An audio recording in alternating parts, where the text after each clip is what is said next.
السلام عليكم ورحمة الله وبركاته. الحمد لله رب العالمين، والصلاة والسلام على سيد المرسلين وعلى آله وأصحابه الطيبين الطاهرين. أما بعد، الأربعين النبوية ইমাম নববী রহমাতুল্লাহ আলাইহি কর্তৃক রচিত 40 হাদিসের 14তম হাদিসের উপর আলোচনা হচ্ছিল। عن ابن مسعود رضي الله تعالى عنه قال قال رسول الله صلى الله عليه وسلم لا يحل دم امرئ مسلم يشهد أن لا إله إلا الله وأني رسول الله إلا بإحدى ثلاث। যেই ব্যক্তি লা ইলাহা ইল্লাল্লাহ, আল্লাহ ছাড়া কোনো ইলাহ নেই, এবং আমি মুহাম্মদ সাল্লাল্লাহু আলাইহি ওয়াসাল্লাম আল্লাহর রাসূল, এই কথার সাক্ষ্য দেয়, সেই মুসলিম ব্যক্তির রক্ত বা খুন 3 কারণের কোনো এক কারণ না পাওয়া গেলে হালাল হবে না। এক ছিল আস-সাইয়্যিবুজ জানি, বিবাহিত ব্যভিচারিণী। আন-নাফসু বিন-নাফস, ইচ্ছাকৃতভাবে কেউ কাউকে হত্যা করলে খুনের বদলে খুন, কিসাস। তৃতীয় অংশ ছিল আত-তারিক লিদ্বীনিহি আল-মুফারিক লিল-জামাআহ, যে ব্যক্তি নিজ দ্বীনকে, দ্বীনে ইসলামকে ত্যাগ করে মুসলিমদের জামাত থেকে বিচ্ছিন্ন হয়ে গেছে, মুরতাদ হয়ে গেছে। এই হাদিসটিকে বলা হয় আসলুন মিন উসুলিদ দ্বীন। ইসলামের যে মৌলিক নীতিমালা আছে, বিশেষ করে আসলুদ দিমা, মানুষের জানের নিরাপত্তা, এই ক্ষেত্রে হাদিসটি অত্যন্ত মূলনীতির একটি হাদিস। 3 কারণে মানুষের জানের নিরাপত্তা চলে যায়, তাকে ইসলামে হত্যা করা বৈধ হয়ে যায়। এ কারণে এই হাদিসটিকে হুদুদের ক্ষেত্রে, মুরতাদের ক্ষেত্রে মূল নীতি হিসাবে সব জায়গায় উল্লেখ করা হয়। আমরা সে কারণে এই হাদিসটিকে নিয়ে এ পর্যন্ত কয়েকটি দার্স দিয়েছি। আজকে আমরা এই হাদিসের উপরে আরো একটি দার্স পেশ করতে যাচ্ছি।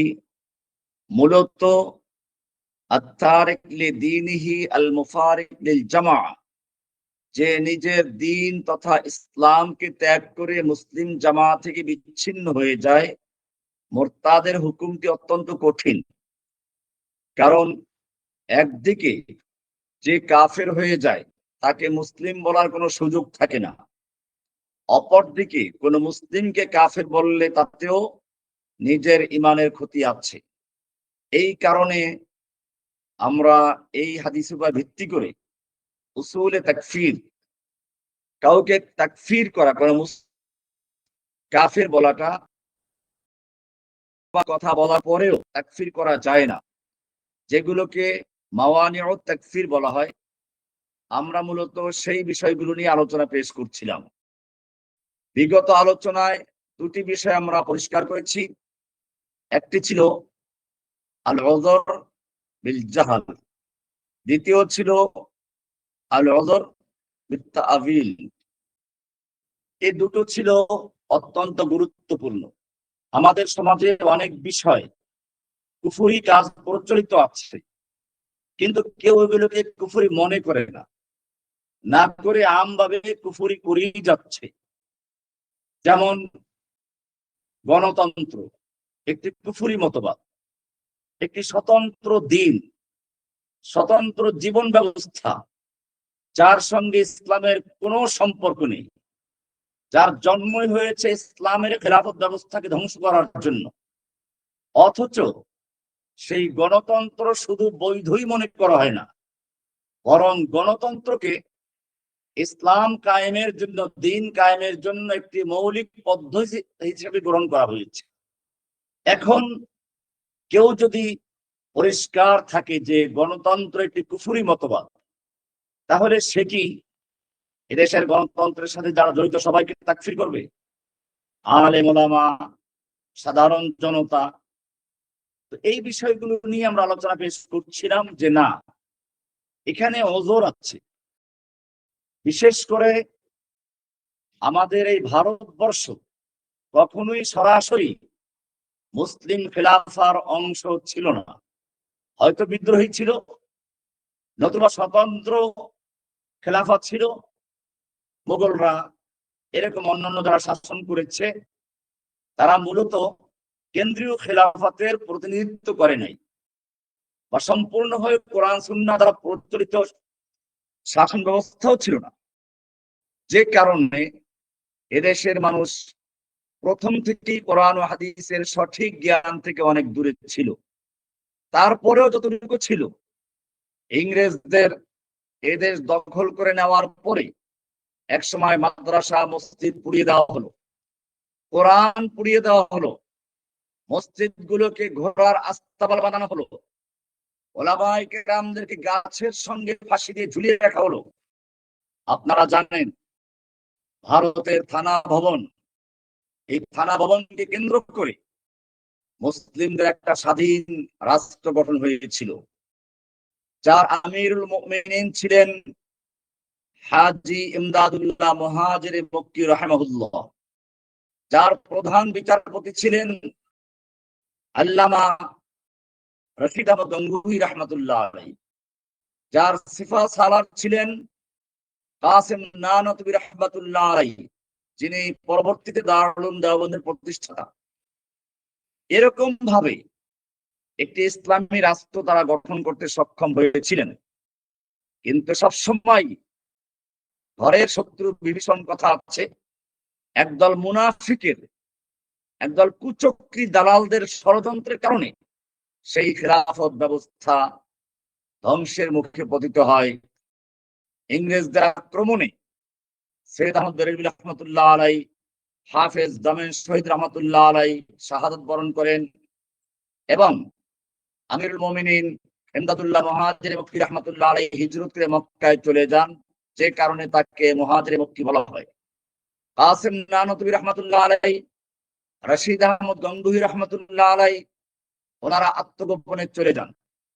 পরবর্তীতে ইংরেজরা যখন সাধারণ ক্ষমা ঘোষণা করলো, তখন তারা বেরিয়ে আসলেন, চিন্তা করলেন এভাবে এখন আর যুদ্ধ করে এদেশে ইংরেজদের মোকাবেলা করা সম্ভব নয়, তাহলে আমরা কি করতে পারি। এই তারা সিদ্ধান্ত গ্রহণ করেন একটা মাদ্রাসা প্রতিষ্ঠা করার। এই মাদ্রাসার থেকে আলেম তৈরি হবে এবং এরাই পরবর্তীতে আবার তাদের হারানো খেলাফত, হারানো শাসন পুনরুদ্ধার করবে, ইংরেজদেরকে তাড়াবে। এই পরিকল্পনা নিয়ে মাদ্রাসা করেন এবং সেই মাদ্রাসা নামে হচ্ছে আজ বর্তমান বিশ্বের সবচেয়ে বড় যে ইসলামী কেন্দ্রগুলো তার মধ্যে অন্যতম দারুল উলুম দেওবন্দ মাদ্রাসা। আমি দেওবন্দের একজন নগণ্য ছাত্র, সেজন্য আমি নিজেকে দারুল উলুম দেওবন্দের একজন সন্তান হিসেবে গর্বিত মনে করি। এখানে বিষয়টি হচ্ছে এই, ওনারা যে উদ্দেশ্য নিয়ে তখন মাদ্রাসা করেছেন পরবর্তীতে তাই হয়েছিল। পরবর্তীতে ভারতের যতগুলো আন্দোলন হয়েছে, ইংরেজ খেতাব আন্দোলন, রেশমি রুমাল আন্দোলন, খেলাফত আন্দোলন, ওলামায়ে হিন্দ, এই সবগুলোই সেই দেওবন্দের ছাত্রদের দ্বারাই হয়েছে। আমি আজকে আসলে সেই ইতিহাস বলতে বসি নাই, সেটা ইঙ্গিত দিচ্ছে একটা বিশেষ কারণে। সেই সময় তারা মাদ্রাসা তৈরি করে ইসলামকে যে টিকিয়ে রেখেছেন, ইসলামের নামটাকে যে ধরে রেখেছেন, এই জন্য তাদেরকে ধন্যবাদ জানানো উচিত। মনে করুন বর্তমানে চীন দেশের উইঘুর মুসলিমদের অবস্থা কি, সেখানে ইসলামী নাম পর্যন্ত রাখা যায় না, ইসলামের কোরআন হাদিস পর্যন্ত রাখা যায় না, মসজিদ গুলো বন্ধ করে দেওয়া হচ্ছে বর্তমান যুগেও। এমনকি যেই তুরস্ককে মুসলিম বিশ্বের বর্তমান মানুষেরা, গণতন্ত্রীরা বিশেষ করে আদর্শ মনে করেন, সেই তুরস্কে এখনো কি ইসলাম চলা যায়? দাঁড়িয়ে রাখা, ইসলামী কালচার অনুসরণ করা এখন পর্যন্ত রাষ্ট্রীয়ভাবে অনেক কঠিন। তো সে কারণে এখন তারা যে সিলেবাস তৈরি করেছিলেন, নিশ্চয়ই কলকাতা আলিয়া মাদ্রাসা সিলেবাস তৈরি করেছিল ইংরেজরা। ডক্টর ম্যাকলি নিজে এই সিলেবাস তৈরি করেছিল। কলকাতা আলিয়া মাদ্রাসার একজন দুজন নয়, পরপর 27 জন প্রিন্সিপাল ছিলেন খ্রিস্টান। এটা আপনারা ইসলামিক ফাউন্ডেশনে কলকাতা আলিয়া মাদ্রাসার ইতিহাস নামে বই পাওয়া যায়, এই বইটা পড়লেই পাবেন। ঠিক দেওবন্দের সিলেবাস তৈরি করার ক্ষেত্রেও ইংরেজদের নজরদারি ছিল, যে কারণে আজকে আমরা যে বিষয়গুলো অনুপস্থিত পাচ্ছি, মাদ্রাসার নিসাবের মধ্যেও নাই। তাওহীদ কি জিনিস, তাওহীদের রোকনগুলো কি, তাওহীদের শর্ত কি, নাওয়াকিদুল ঈমান কি, আল ওয়ালা ওয়াল বারা কি, এই সব গুরুত্বপূর্ণ বিষয় মাদ্রাসার সিলেবাসে অন্তর্ভুক্ত হয়নি। কারণ তখন ইংরেজরা এগুলো ঢুকাতেই দেয়নি। ওরাও তো জানে কোনটা পড়লে ওদের শাসন ব্যবস্থার মোকাবেলায় এরা আবার দাঁড়াবে, সেজন্য সিলেবাস গুলো সেভাবেই অনুমোদন করা হয়েছিল। সুতরাং সেই সময় যারা ইসলামকে ধরে রেখেছেন তাদের উপরে কোনো অভিযোগ করা যে তারা কেন এগুলো জানে না, তাদের সন্তানদেরকে কেন শেখায় নেই, এটা বলা ঠিক হবে না। আমি এটাকে বলি আল জাহালুল মুসালসাল, চেইন অজ্ঞতা, ধারাবাহিক অজ্ঞতা। এদেশের মানুষেরা, গ্রামগঞ্জের সাধারণ জনগণ যারা মুসলিম দাবি করে নিজেদেরকে, তারা এই বিষয়গুলো জানে না, কারণ আলেমরা জানায় নাই। তাদের তো জানার একটাই মাধ্যম, আলেমদের থেকে জানবে, এবং কোরআন সেটাই বলে, ফাসআলু আহলা যিকরি ইন কুনতুম লা তা'লামুন। তোমরা নিজেরা যদি না জানো আলেমদের থেকে জেনে নাও। তাহলে জনগণের এখানে যা করার তাই তারা করছে, আলেমদের শরণাপন্ন হচ্ছেন, কিন্তু আলেমদের কাছে গিয়ে তারা এই সবগুলো জানে নাই।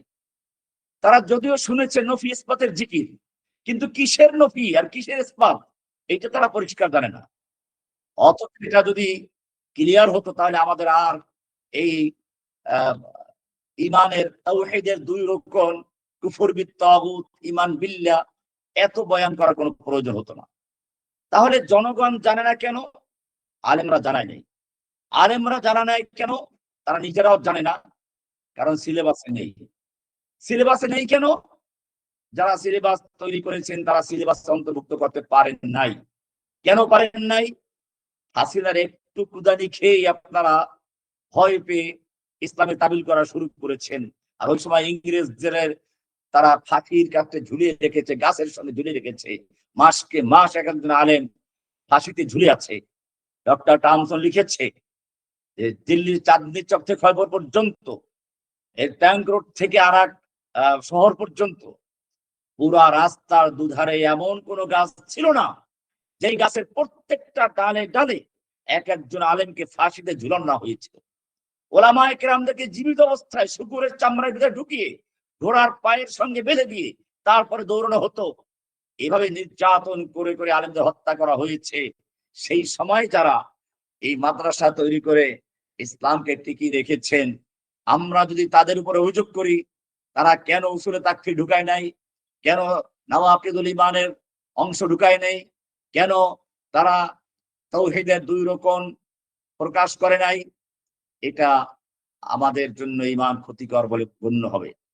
সুতরাং এখন যারা বিভিন্ন জায়গায় বড় বড় মসনাদে বসে আছেন, আমি তাদের প্রতি শ্রদ্ধা রেখেই বলি যে তাদের অনেকেই আসলে এই বিষয়গুলো সম্পর্কে ক্লিয়ার না।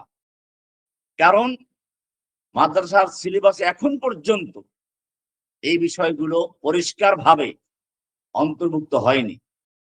তো সে কারণেই আমি এই উসুলে তাকফির নিয়ে আলোচনা করছি, যাতে করে আমাদের কোনো ভাই যারা একটু তাওহীদ শিখেছেন আমাদের লেকচার শুনে, বা হয়তো কোনো এরকম ভাবে কোনো ভাইয়ের বই পড়ে আপনি তাওহীদ বুঝে ওলামায়ে কেরামদের সঙ্গে বেয়াদবি করছেন, বা তাদের শানে কোনো গুস্তাখি করছেন, বা তাদের সাথে তর্কে লিপ্ত হচ্ছেন, তাদের সতর্ক করার জন্যই মূলত আমার এই উসুলে তাকফির নিয়ে ধারাবাহিক এত দীর্ঘ আলোচনা। ইতিমধ্যে দুটো বিষয় নিয়ে আমরা আলোচনা ক্লিয়ার করেছি। একটি হচ্ছে অযর বিল জাহাল, আরেকটি ছিল ওজর বিত তাবিল।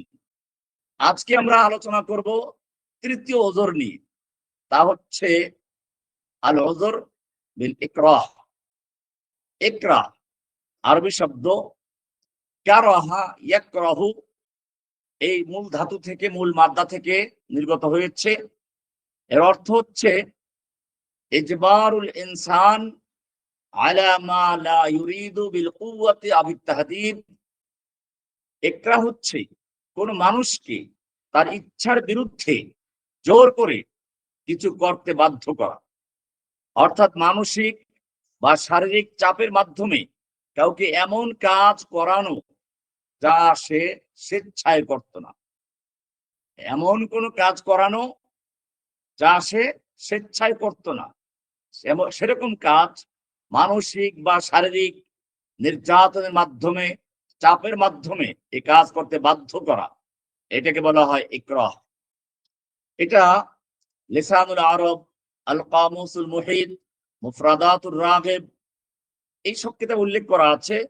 সেখানে আরো বলা আছে আল ইকরাহ হুয়া হামলুল গায়র আলা মা ইয়াকরাহু মিন গায়রি হাক্কিন তাহতা তাহদিদিন আও খাউফিন।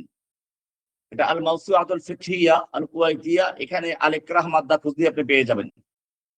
এরকম ভাবে আরো একটি সংজ্ঞা দেওয়া হয়েছে আল ইকরাহ শারআন ইজবারু ইনসানিন আলা আমরিন লা ইউরিদুহু, কোন মানুষকে এমন কোন কাজে বাধ্য করা তার ইচ্ছার বিরুদ্ধে যেখানে সে বাস্তব হুমকির মুখে পড়ে। তাহদীদান বিদরারিন ইয়াতাকিদু আন্নাহু ওয়াকিউন আলাইহি, এবং তার আত্মরক্ষা করতে সে অক্ষম, বিশর্তে আন ইয়াকুনা আজিজান আনিদ দাফঈ। তো এটা হলো ইকরাহ। আল ইকরাহ ইউসকিতু তাকলিফ ফিমা আদাল কতল ওয়ালা ইউতাবারু মানিআন মিনাল মুআখাযা ইযা তাহাক্কাকা শারতুহু। ইকরাহ একটি ওজর, তবে এই ওজরটা তখনই গ্রহণযোগ্য হবে যখন কিছু শর্ত পাওয়া যাবে। একজন হুমকি দিল, তোকে মেরে ফেলবো, এই কাজটা কর, আমাকে সেখানে দেখতে হবে তার এই হুমকি বাস্তবায়ন করার মতো ক্ষমতা আছে কিনা, বা সে বাস্তবে এটা করবে কিনা। এরকম কিছু শর্ত আমরা আলোচনা করব।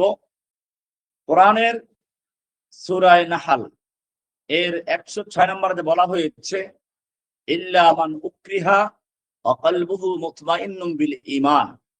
মূলত আমাদের আজকের আলোচনার কেন্দ্রীয় সূত্র হচ্ছে এখান থেকে। এই আয়াতে বলা হয়েছে যারা কুফরি কাজ করলো অথবা কথা বললো তার ঈমান থাকবে না, তবে ইল্লা মান উকরিহা, যাকে ইকরাহ করা হয়, বাধ্য করা হয়, ওয়া কলবুহু মুতমাইন্নুম বিল ঈমান, অথচ তার কলব ঈমানের উপরে স্থির আছে। এরকম যদি অন্তরে ঈমান স্থির থাকে কিন্তু সে বাধ্য হয়ে মুখে কোনো কুফরি শব্দ অথবা কোনো কুফরি কাজ করে, তাহলে তাকে এই কুফরি কাজ করা সত্ত্বেও তাকফির করা যাবে না। এটা হচ্ছে আজকের আলোচ্য বিষয় আল ইকরাহ, যা উসুলে তাকফিরের একটি মূলনীতি।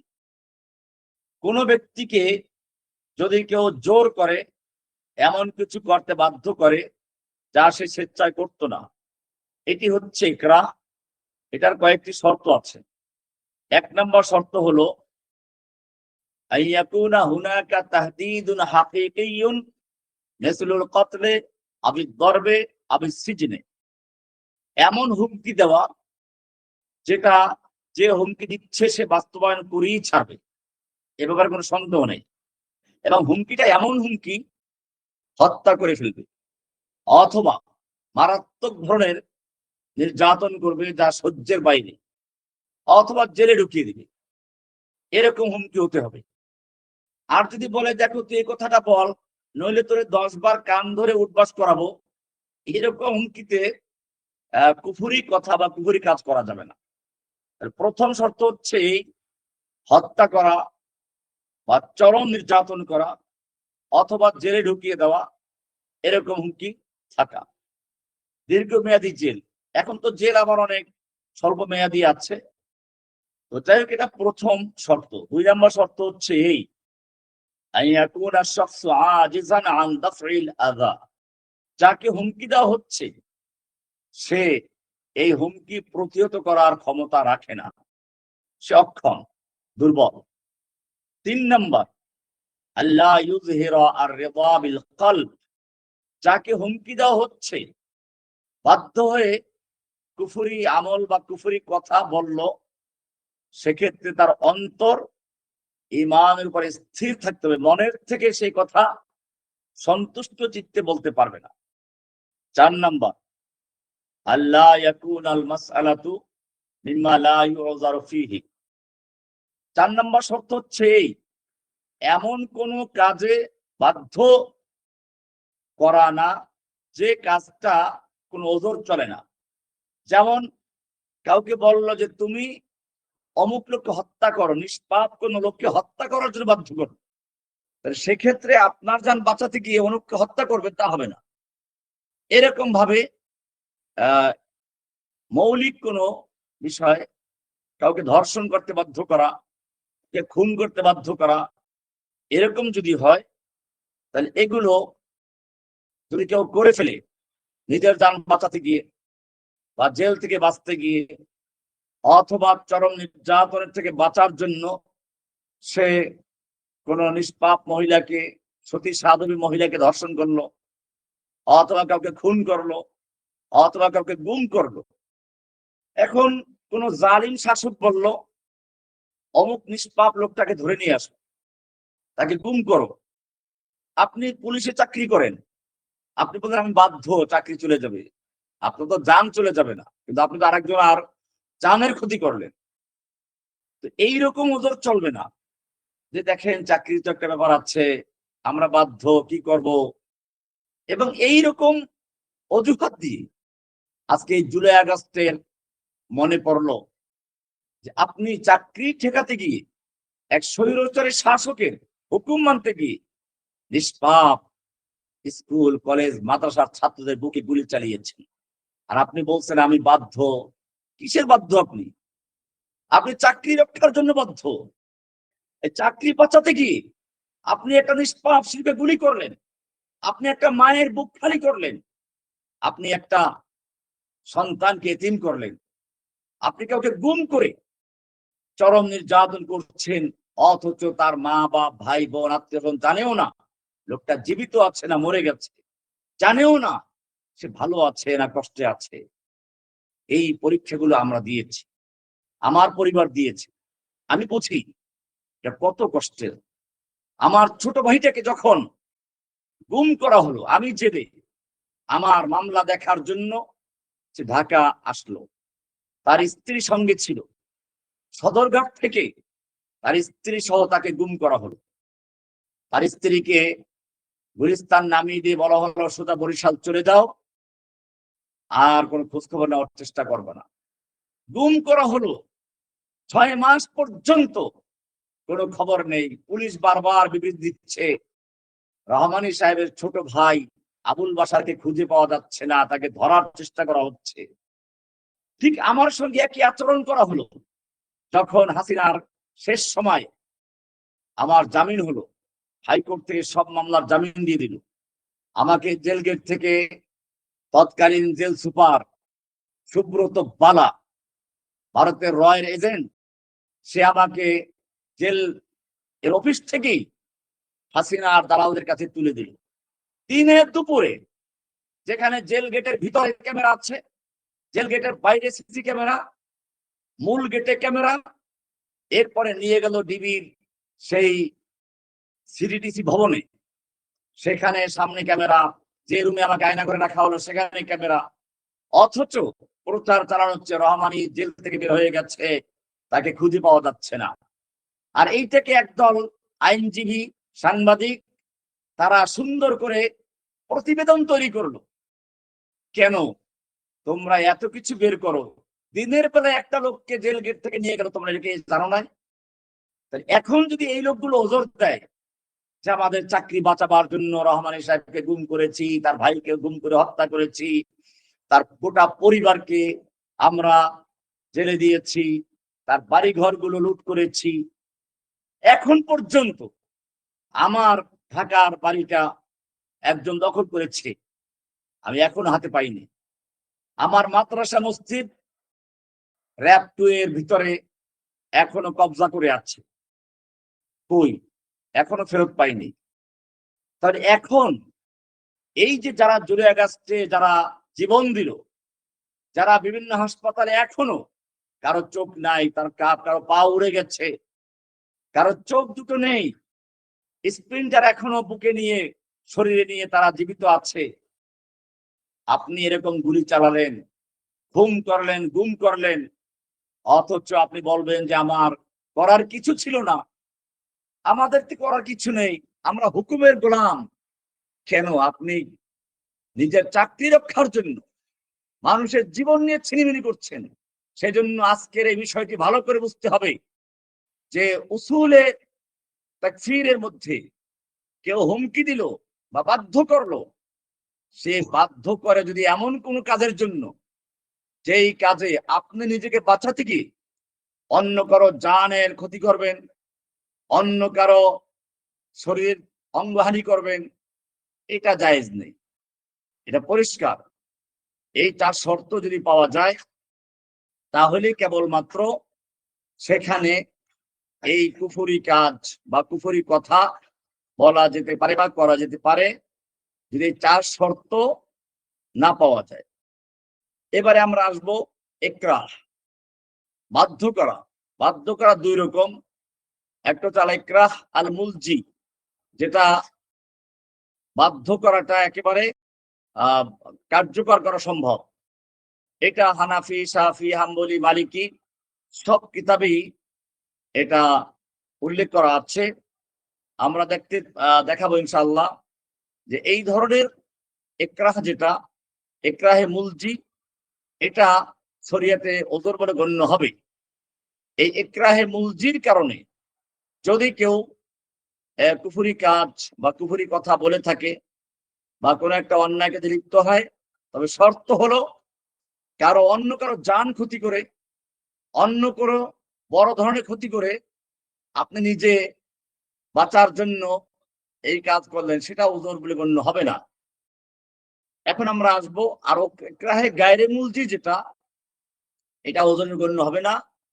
যেমন কি করলো, যেমন ছোটখাটো কোনো হুমকি দিল যে দেখো তুমি যদি এর কাজটা না করো তোমায় মামলা দিব, বা তোমার এই লোকের সামনে মারাত্মক কান ধরে উঠবস করাবো, অথবা এই তোমার চাকরি চলে যাবে, অথবা তোমাকে জেলে ঢুকিয়ে দেওয়া হবে।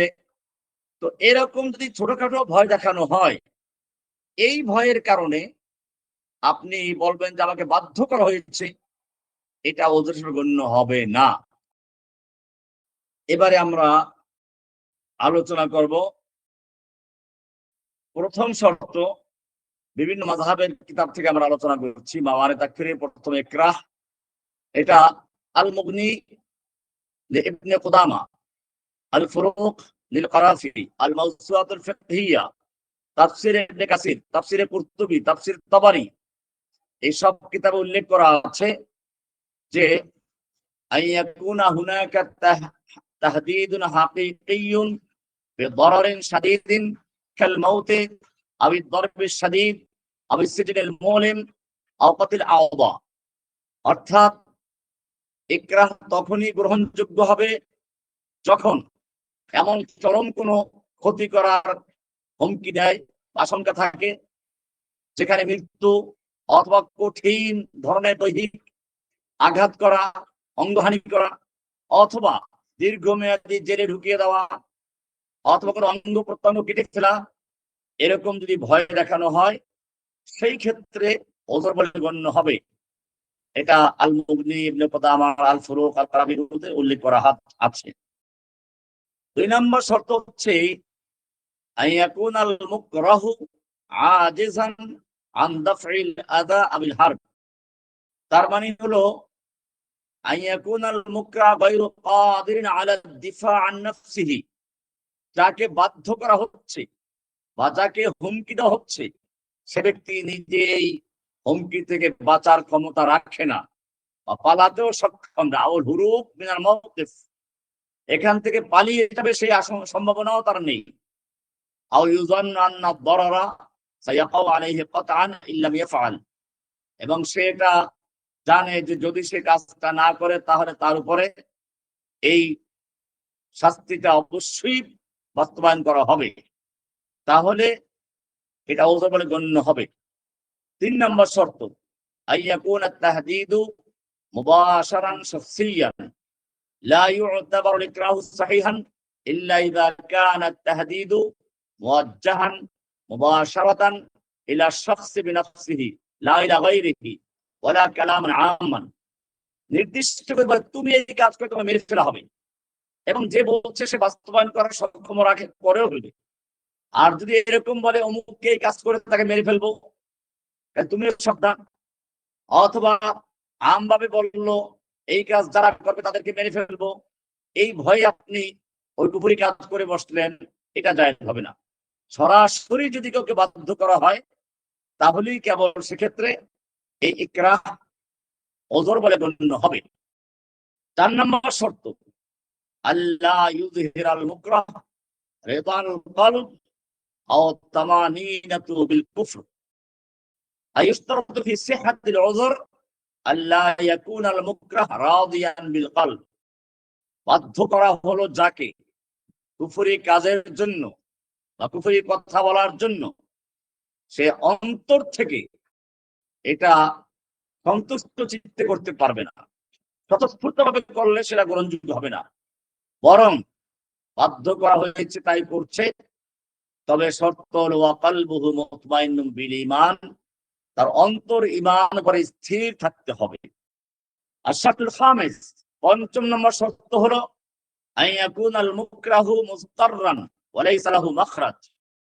যাকে ইকরাহ করা হলো সে ব্যক্তি এই থেকে বাঁচার জন্য কোনো হিলা লা হিলাতা লাহু ওয়ালা মাখরাজ মিনাল মাওকিফ, তার কোনো কৌশল অবলম্বন করার সুযোগ নেই, এখান থেকে বের হয়ে যাওয়ার পালাবার কোনো রাস্তাও নেই।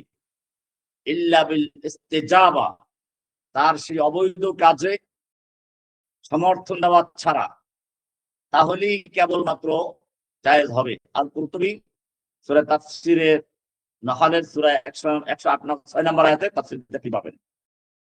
৬ নম্বর শর্ত হচ্ছে আল্লাহ ইয়াকুনাল ফি'লু ওয়াল মুকরাহ আলাইহি মিম্মা লা ইউযারু ফিহি। যে কাজের জন্য বাধ্য করা হচ্ছে সে কাজটাও তখনই আপনি ওযর হিসেবে করতে পারবেন যে কাজে শরীয়তে আপনাকে অনুমোদন দেয়। যেখানে অনুমোদন দেয়, যেখানে কোনো ওযর চলে না, এমন কোন কাজ করা যাবে না। যেমন একটু আগে বললাম, বলা হলো যে তুমি অমুককে হত্যা করো তাহলে তোমাকে ছেড়ে দেওয়া হবে, এটা জায়েজ নেই। মিথ্যা সাক্ষী দাও বা জিনা করো, এগুলো জায়েজ নেই। কতলুন নাফসিল মাসুমা, কোন নিষ্পাপ মানুষকে অন্যায়ভাবে হত্যা করা। আবে জিনা, অথবা বাধ্য করে অমুক জিনা করবি না তো মেরে ফেলবো, জিনা করা যাবে না জান বাঁচাবার জন্য। আর শাহাদাতু জুর, আদালতে মিথ্যা সাক্ষী দেওয়া। আমি যখন আমাকে এই শেখ হাসিনার পান্ডারা গুম করে নিল, তখন হঠাৎ এক রাতে আমাকে নিয়ে আসলো মোহাম্মদপুরের কোন একটা গোপন আস্তানায়। আমি তো মনে করেছি আমাকে ক্রস ফায়ার দেওয়ার জন্য নেওয়া হয়েছে। এরপরে কিছু লোকের সামনে আমার আনা হলো। এরপরে এর মধ্যে একজন ছিল দাড়ি টুপিওয়ালা, একেবারে পাকা মুমিন পুলিশ। সে খুঁজে খুঁজে বের করতেছে কাকে সাক্ষী, আমাকে গ্রেফতার করা হচ্ছে, সাক্ষী দাও। এই সাক্ষী বানাবার জন্য পাক্কা মুমিন দাড়িওয়ালা কোরআনও পড়ে, আমার কাছে মাসলাও জিজ্ঞেস করতে হবে। আমি একদিন মেজাজ খারাপ হয়ে গেল, আবার তুমি আমার কাছে কথা বলবা, যাও এখান থেকে। কারণ হচ্ছে এই, যারা ধর্মকর্ম বুঝে না তারা ভিন্ন কথা। এই লোকটা মৌমাছি যেরকম নেচে নেচে ফুল থেকে মধু সংগ্রহ করে, ঠিক আমাকে এই যে নাটক করে গ্রেফতার দেখাচ্ছে, এইটার সাক্ষী গ্রহণ করার জন্য সে দোকানে দোকানে গিয়ে নেচে নেচে সাক্ষী সংগ্রহ করছিল। আমি দেখে অন্যদের উপরে আমার তেমন একটা রাগ আসে নাই। এই লোকটা যে আমার কাছে মাসলা জিজ্ঞেস করে, আমার তখন মনে পড়লো ইমাম হুসাইন রাদিয়াল্লাহু তাআলা আনহুকে যারা হত্যা করেছিল তাদেরই একজন আলেমকে জিজ্ঞেস করছিল যে মশা মারা জায়েজ কি জায়েজ না। মশার রক্ত পাক কি না পাক?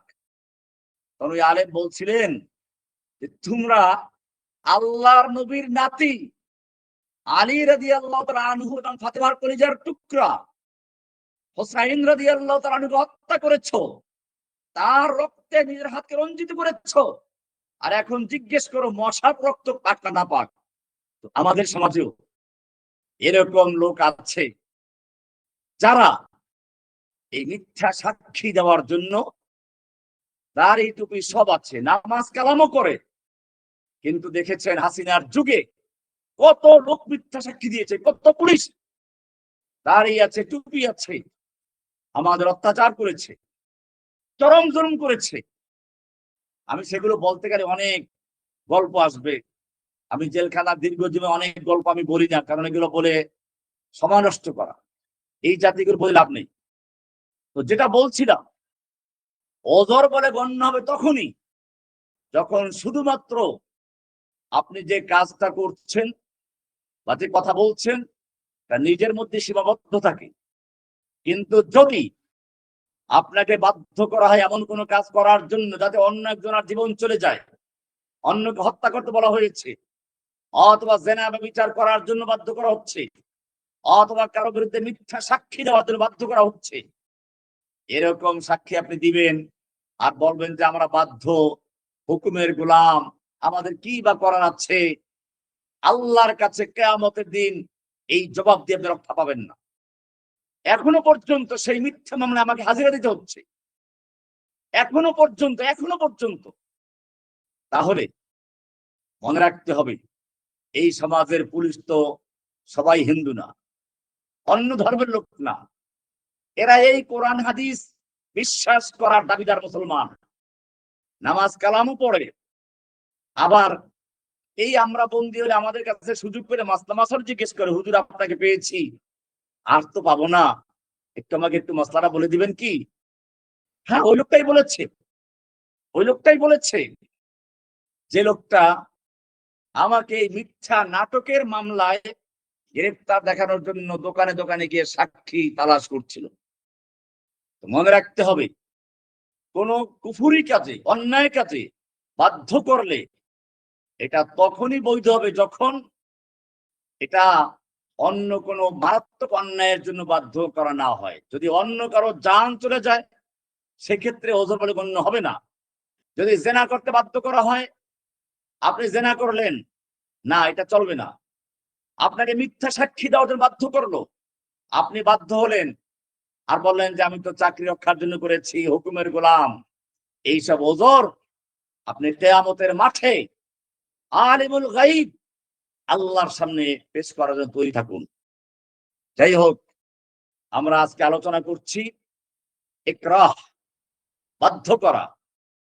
প্রায় ওজরটি শোনা যায় আমাদের সমাজে, সাধারণভাবে চাকরি রক্ষার জন্য এমন মারাত্মক অন্যায় করে জালিম শাসকদের হুকুম পালন করতে গিয়ে যাতে অন্যের ক্ষতি হয়ে যায়, এটা বৈধ নয়। ভালো করে শুনে রাখুন, কান খুলে শুনুন, চোখ খুলে শুনুন, এরপরে অন্তর দিয়ে বুঝুন। আপনারা যারা সেই জালেম শাহীর আমলে নিষ্পাপ মানুষদেরকে ধরে গুম করেছেন, খুন করেছেন, ইলিয়াস আলী ভাইয়ের মতো একজন লোককে গুম করেছেন, খুন করেছেন, তার মাসুম বাচ্চাটা দাঁড়ে দাঁড়ে ঘুরেছে কিয়ামতের মাঠে। আপনি যদি বলেন আল্লাহ আমি হাসিনার হুকুম পালন করতে গিয়ে ইলিয়াস আলীকে গুম করেছিলাম, আমি জসিমউদ্দিন রহমানের ছোট ভাই আবুল বাশারকে গুম করেছিলাম চাকরি রক্ষার জন্য, এই ওজর দিয়ে আপনি কিয়ামতের মাঠে আল্লাহর কসম আপনি মুক্তি পেতে পারবেন না। এই জন্য ওজর বিল ইকরাহ, বাধ্য করা হয়। কোন কোন ক্ষেত্রে সে বাধ্য করা হলে বৈধ হবে, কোনটা হবে না, এটা সকল মুসলমানকে, বিশেষ করে যারা সরকারি চাকরি করেন অথবা কোনো বড় লোকের মাফিয়ার চাকরি করেন, তাদের জানা উচিত। আপনি যেমন একটা জালিম শাসকের হুকুম মানতে গিয়ে কাউকে গুম করেছেন, কাউকে খুন করেছেন, আপনার ছেলেকে যদি কেউ গুম করত, আপনার মেয়েটাকে যদি কেউ ধর্ষণ করত, আপনার মা বাপকে যদি কেউ অত্যাচার করত, আপনার মনটা কেমন লাগছে? চিন্তা করবেন না। ইমাম হুসাইন রাদিয়াল্লাহু তাআলা আনহুকে যারা হত্যা করেছিল নির্মম ভাবে, পরবর্তীতে মুখতার আর সাকাফি যখন ক্ষমতায় আসলো, প্রত্যেকটাকে ধরে ধরে চরম নির্যাতন হত্যা করেছে। ইতিহাস এটা সাক্ষী দেয়। ইব্রাহিম আলাইহিস সালাম কি আল্লাহ তাআলা আগুন থেকে মুক্তি দিয়েছেন তা না। জসিমউদ্দিন রহমানীকে যখন দ্বিতীয়বার গেট থেকে অপহরণ করে গুম রেখে আবার মামলা দিয়ে ভিতরে দেওয়া হলো, আল্লাহ কেঁপে উঠেছে।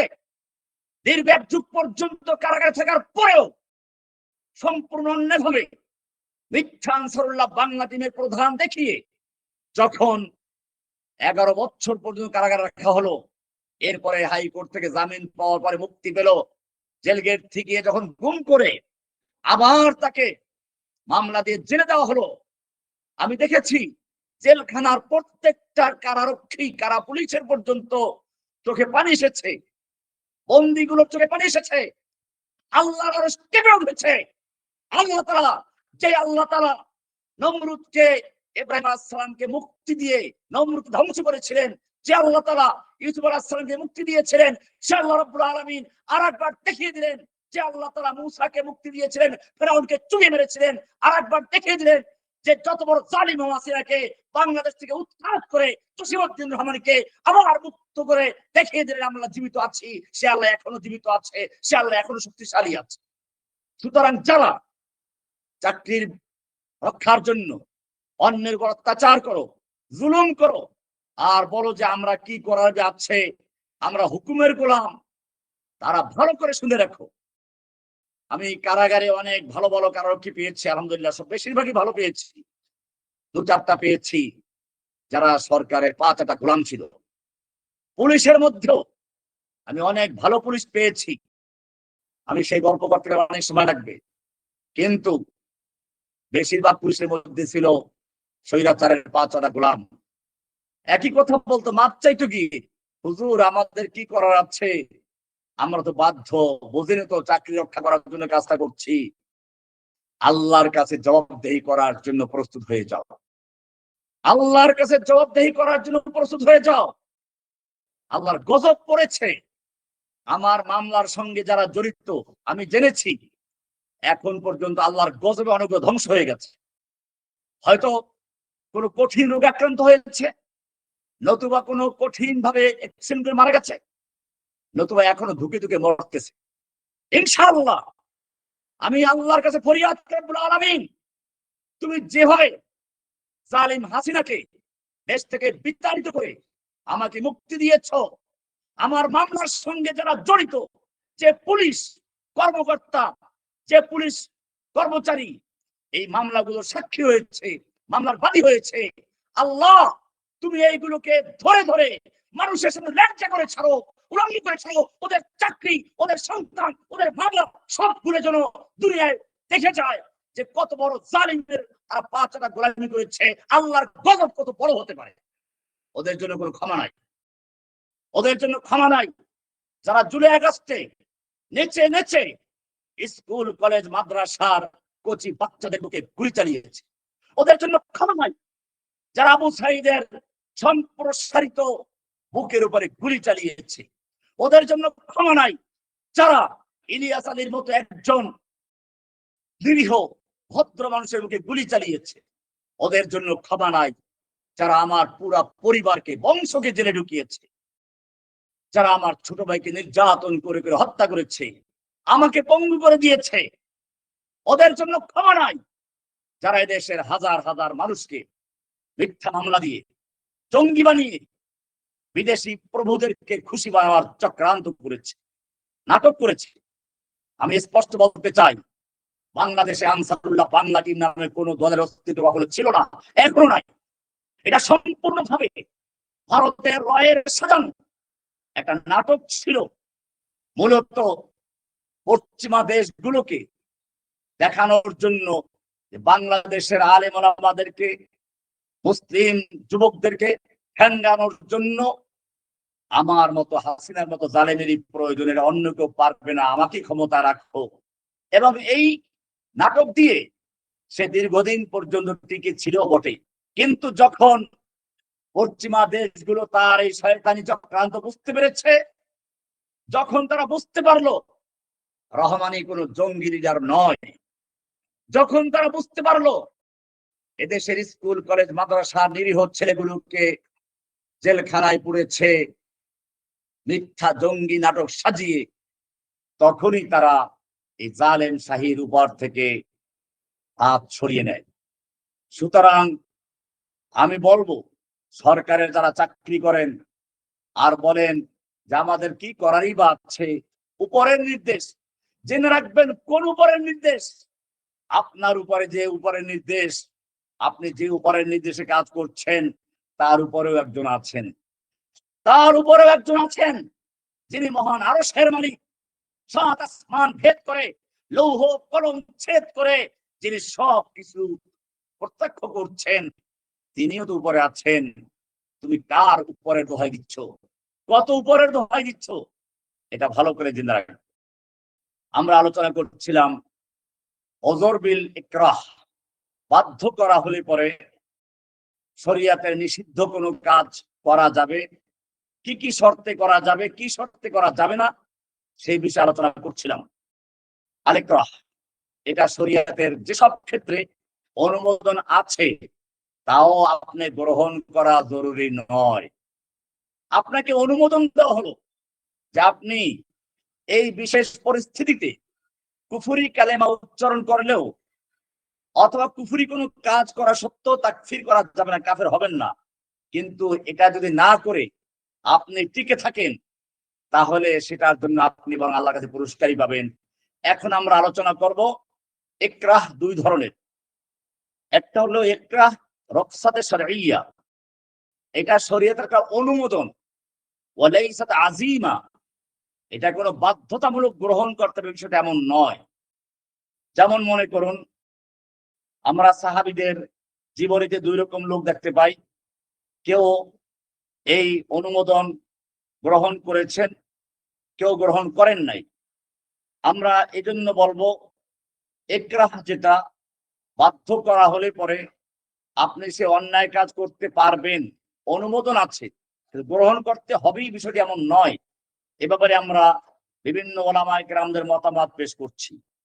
প্রথমেই হানাফি মাযহাবের মত, ইমাম আবু হানিফা রাহমাতুল্লাহ আলাইহি এবং তার মাযহাবের যে ইমামগণ আছেন তাদের মত হচ্ছে, ইমাম সারাখসি রাহমাতুল্লাহ আলাইহি আল মাবসুত তার প্রসিদ্ধ কিতাব সেখানে লিখেছেন, আল ইকরাহ ইউবিহু লিল মুকরাহি ইজহার আল কুফর ওয়ালা হারাজ আলাইহি লিআন্নাহু মাযুরুন।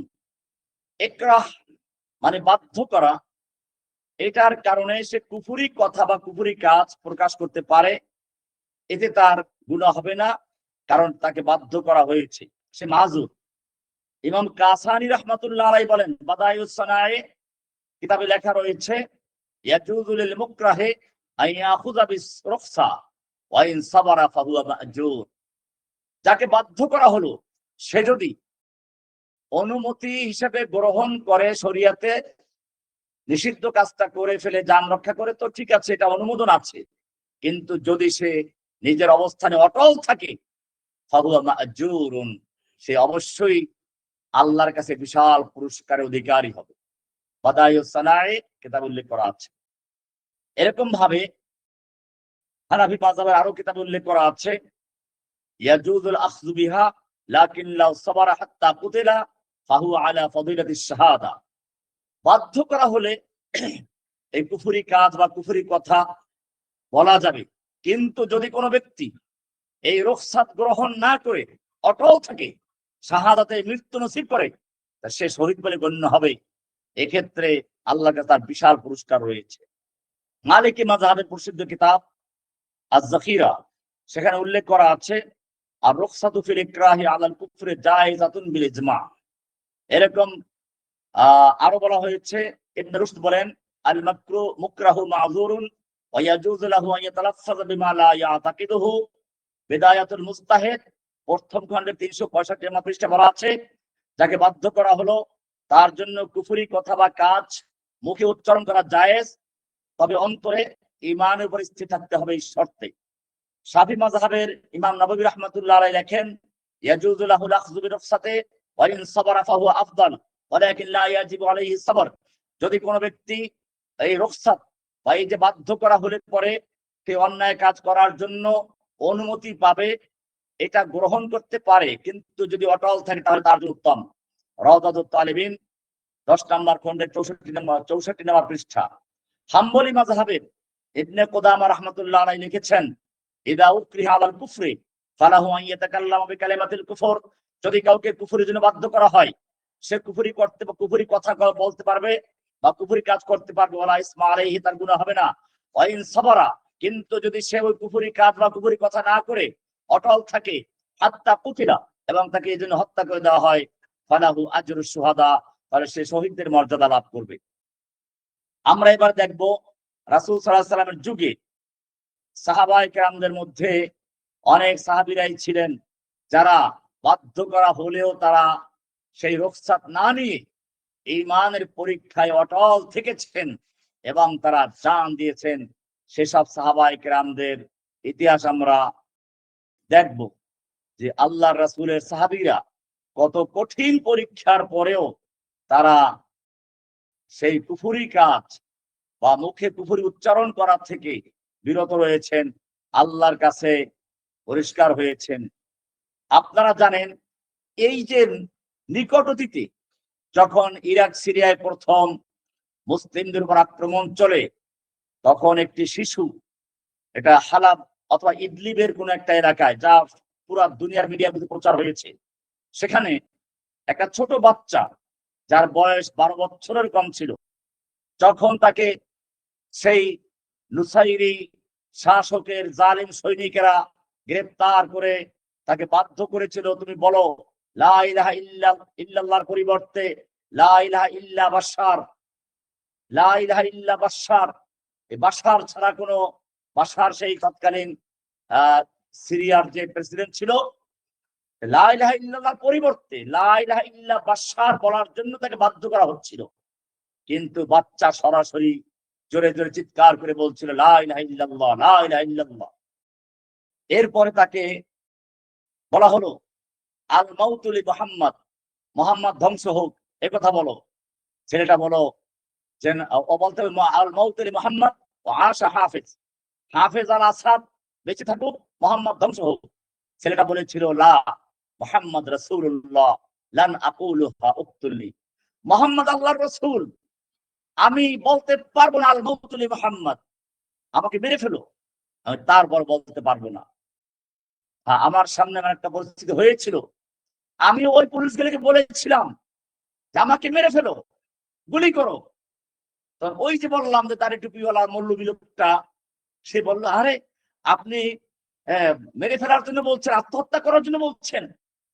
আমি চিন্তা করলাম, দেখেন কি মুফতি সাহেব, এই লোকটাই একটু আগে আমার বিরুদ্ধে মিথ্যা সাক্ষী দেওয়ার জন্য যে এইমাত্র গ্রেফতার করা হয়েছে, সেই বললাম মৌমাছির মতো নেচে নেচে ফুলে ফুলে গিয়ে যেমন মৌমাছি তালাশ করে, ও নেচে নেচে দোকানে দোকানে গিয়ে মিথ্যা সাক্ষী খুঁজতেছিল। সেই লোকটাই বলে যে আত্মহত্যার দিকে সামিল, এটা কি জায়েজ হবে? আপনি যে বললেন আমাকে গুলি করে মেরে ফেলো। আমার সামনে দলিল আছে আসহাবুল উখদুদ। আমি আমার জীবনের সব গল্পগুলো কখনোই বলি না, কারণ এগুলো বলতে গেলে অনেক বিষয় বের হয়ে আসবে, অনেকে হয়তো বিশ্বাসও করবে না। আমি যখন প্রথম কারাগারে বলেছিলাম বাংলাদেশে শুধু জেলখানা এগুলোই না, অনেকগুলো গোপন জেল আছে, আয়নাঘর আছে, কেউ বিশ্বাসই করে নাই। কারাগারের পুলিশ পর্যন্ত বিশ্বাস করে। আমি ওদেরকে বলেছি তোমরা যে সব জেলখানা রেখেছো, এর চেয়ে কঠিন কঠিন জেল বাংলাদেশে আরো আছে, আমি সেগুলো অতিক্রম করে এসেছি। ওরা বিশ্বাসই করে না। তখন পরে আমাকে কয়েকজন কারা পুলিশ বলেছে যে সাহেব আপনি যেটা বলেছিলাম তখন তো বিশ্বাস করিনি, এখন দেখলাম ঠিকই আছে, একের পর এক আয়নাঘর বের হয়ে আসতেছে। তো যাই হোক, আমাদের মনে রাখতে হবে, এই যে বাচ্চাটা, তাকে বলা হলো বলো লা ইলাহা ইল্লাল্লাহ পরিবর্তে লা ইলাহা ইল্লা বাশার, সে বললো যে না আমি বলবো না, এটা লা ইলাহা ইল্লাল্লাহ বলতে লাগলো। বলো মুহাম্মদ রাসূলুল্লাহ পরিবর্তে বলো আল মাউতু লি মুহাম্মদ ওয়া আশা হাফেজ, মুহাম্মদের ধ্বংস হোক, হাফেজ আল আসাদ জীবিত থাকুক। সে বললো না, মুহাম্মদ রাসূলুল্লাহ, তিনি আল্লাহর রাসূল, আমি এটা কখনোই বলতে পারবো না যে আল মাউতু লি মুহাম্মদ, তুমি হত্যা করে দাও। শেষ পর্যন্ত একটা সৈনিক তাকে গুলি করলো মাথায়, এবং বাচ্চাটা লুটিয়ে পড়লো। আল্লাহ তাআলা তাকে শহীদে কবুল করেন। পুরো দুনিয়া দেখলো এই বাচ্চা, এই ছোট বয়সের বাচ্চা তার জীবন দিল। আমাদের বাংলাদেশেও দেখা গেছে এই ছোট ছোট বাচ্চারা নিজের জীবন দিয়েছে, কিন্তু জালেম শাহীর কাছে আত্মসমর্পণ করে নাই। ধন্যবাদ আজকের এই সেই জুলাইয়ের 2 তারিখ, যে জুলাইয়ের 2 তারিখে এই ছাত্র জনতার বিপ্লব শুরু হয়েছিল এবং সেখানে আরেকবার দেখিয়ে দিল আমরা मर्दे मोमिन बातिल से हरगिज खौफ खा सकता नहीं, सर कटा सकता है लेकिन सर झुका सकता नहीं। মুমিন মর্দ কখনো বাতিলের সামনে মাথা নত করে না, মাথা কাটাতে পারে, মাথা ঝুঁকাতে শিখে না। সুতরাং ইকরাহ একটি অনুমোদন, বাধ্যতামূলক গ্রহণ করতে তা নয়। কাজেই যদি কেউ অটল থাকে, বেলাল হাফসি রাদিয়াল্লাহু তাআলা আনহু অটল থেকেছিলেন, ঈমানের পরীক্ষায় পাস করেছেন। সুমাইয়া রাদিয়াল্লাহু তাআলা আনহা অটল থেকেছেন, শাহাদাতের মৃত্যু নসিব হয়েছে। আম্মার ইবনে ইয়াসিরকে নির্যাতন করা হয়েছে, অবশ্য তিনি কালিমাতুল কুফর উচ্চারণ করে জান বাঁচিয়েছিলেন। আল্লাহ রাসূলের কাছে গিয়ে নিজেই ধর্ণা দিলেন, ইয়া রাসূলুল্লাহ, আমাকে এই করা হয়েছিল, আমি তো এই কথা বলে ফেলেছি। আল্লাহ রাসূল প্রশ্ন করলেন, তোমার অন্তর কেমন ছিল? কাইফা তাজিদুকা ফি নাফসিক, তোমার অন্তর অবস্থা কি ছিল? বলে, না, অন্তর আলহামদুলিল্লাহ ঈমানের উপর অটল ছিল। তখনই সেখানে আসছে কাইফা তাজিদু কলবাক, তোমার কলবের অবস্থা কেমন ছিল? তিনি বললেন, আলহামদুলিল্লাহ কলবি মুতমাইন্নুন বিল ঈমান, আমার অন্তরটা স্থির ছিল। ক্বালা ফাইন আদু ফাউদ, আবার যদি তোমাকে এরকম অত্যাচার করে তুমি ওই একই কথা আবার বলো, সমস্যা নেই। এই প্রসঙ্গে আয়াত নাযিল হয়েছে, ইল্লা মান উকরিহা ওয়া কলবুহু মুতমাইন্নুন বিল ঈমান। এই কারণে, তবে জানেন, অপরদিকে খুবাইব রাদিয়াল্লাহু তাআলা আনহু, তাকে শুলিবিদ্ধ অবস্থায়, তিনি জানেন মক্কার সবচেয়ে বড় সাহিত্যিক, মক্কার বড় কবিদের একজন, তাকে কাফেররা গ্রেফতার করে শুলে ঝুলিয়ে রাখলো। সে সময় বলল যে, তুমি কি একটু কথা বলবে? তোমাকে এখানে শুলিবিদ্ধ অবস্থায় রাখা আছো, এখান থেকে ছেড়ে দেওয়া হোক, মুহাম্মদকে তোমার জায়গায় রাখা হবে সাল্লাল্লাহু আলাইহি সাল্লাম, তুমি এতটুকু বললেই আমরা তোকে ছেড়ে দিব। তখন তিনি কি বলেছিলেন? তিনি বলেছিলেন, আল্লাহি মা উহিব্বু আন আকুনা ফি আহলি ওয়া ওয়ালাদি ওয়া ইউসাবু মুহাম্মাদুন বিশাওকাতিন, আল্লাহর কসম, আমি আমার পরিবার, আমি আমার সন্তান নিয়ে আরামে থাকবো, আর আল্লাহর নবীর পায়টা কাটাবিদ্ধ হবে, আমি তাও তো বরদাস্ত করব না। তারপরেই তাকে, তার হাত কেটে ফেলা হয় জীবিত অবস্থায়, পা কেটে ফেলা হয়, চোখ উপড়ে ফেলা হয়, সুম্মা কুতিলা শাহীদান আলা তাওহীদ, এরপরে তাকে তাওহীদে অটল থাকা অবস্থায় তাকে হত্যা করা হয়। রাহিমাহুল্লাহু তাআলা রাহমাতান ওয়াসিআ, বুখারী শরীফ 3045 নম্বর হাদিস।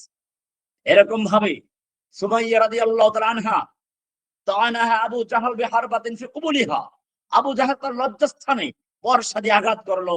কারণ লিআন্নাহা রাফাদাত সাব্বাল ইসলাম, তাকে বলা হয়েছিল ইসলামকে গালিগালাজ করো, ইসলামকে তুমি গালিগালাজ করো, তাহলে তোমাকে ছেড়ে দেওয়া হবে। এই মহিলা ঈমানে আবার অটল থাকলেন, তিনি অস্বীকার করলেন।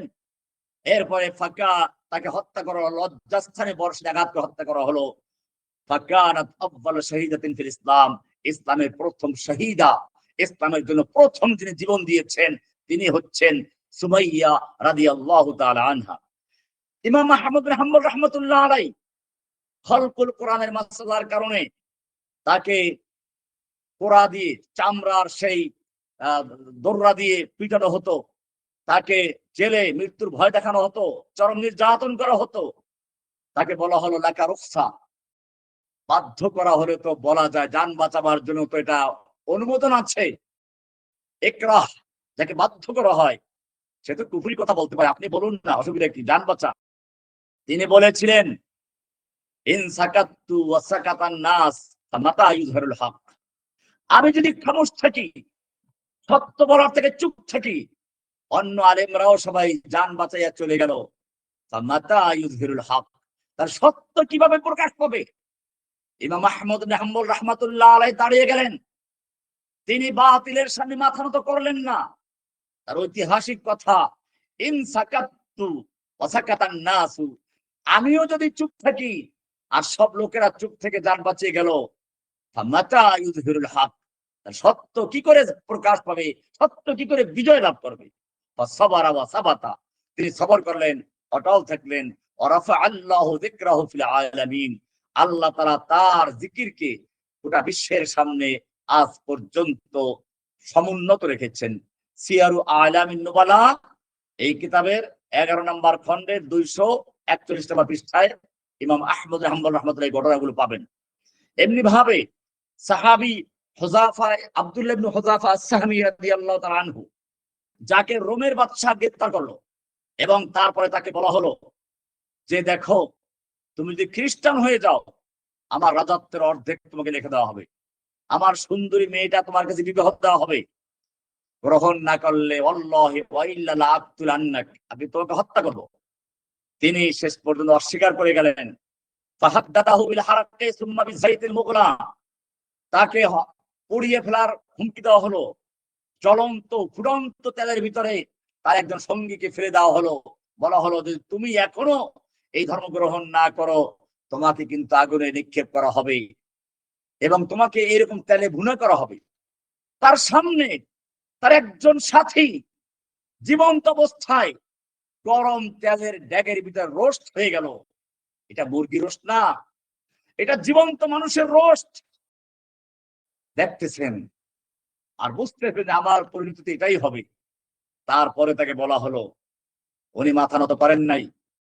শেষ পর্যন্ত তাকে জেলে ঢুকিয়ে দেওয়া হলো, খাবার পানি বন্ধ করে দেওয়া হলো।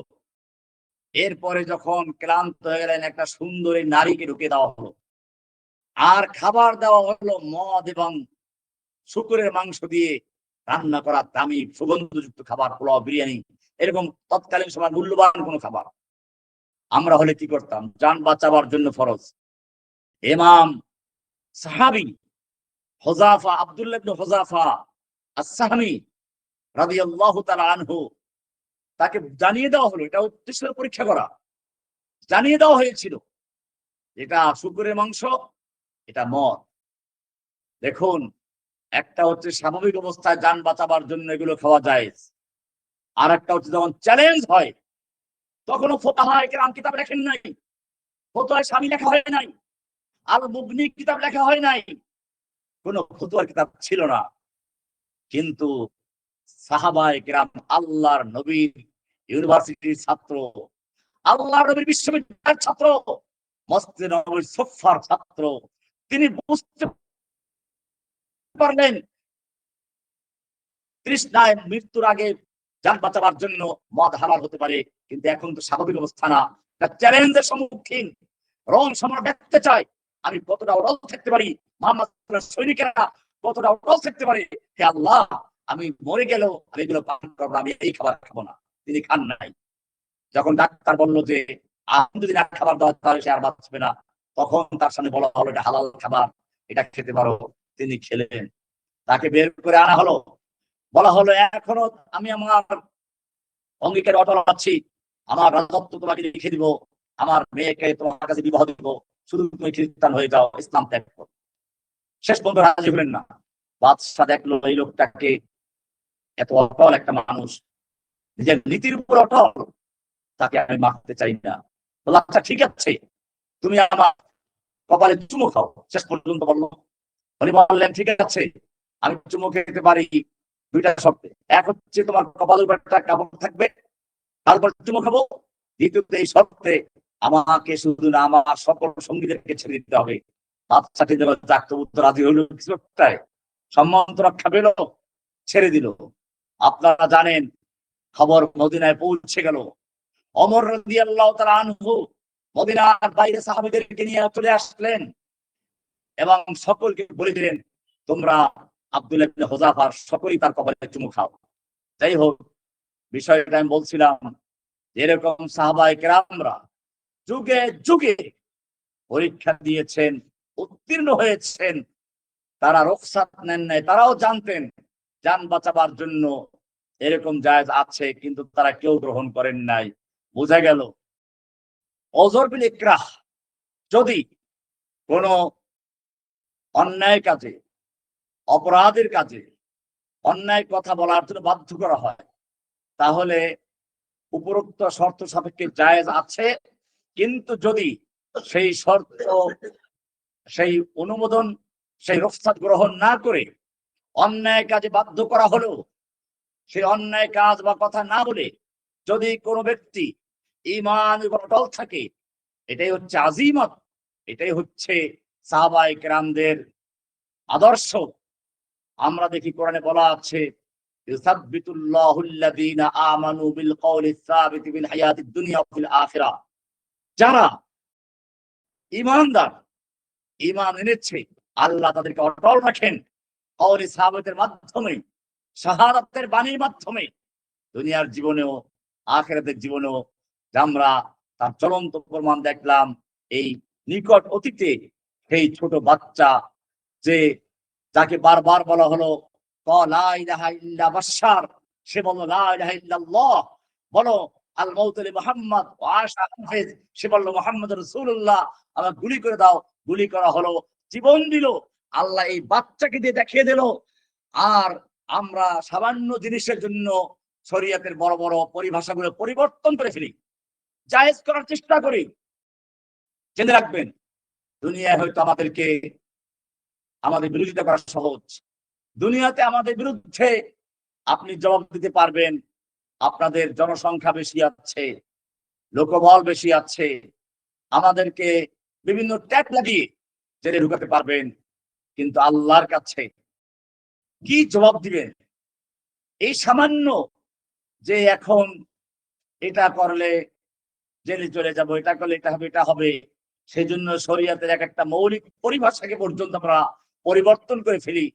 আমরা আল্লাহর দ্বীনের সঠিক পথ থেকে বিভিন্ন গুমরাহির পথকে ইখতিয়ার করি, বিভিন্ন কাফের মুশরিকদের সাথে বন্ধুত্ব করি।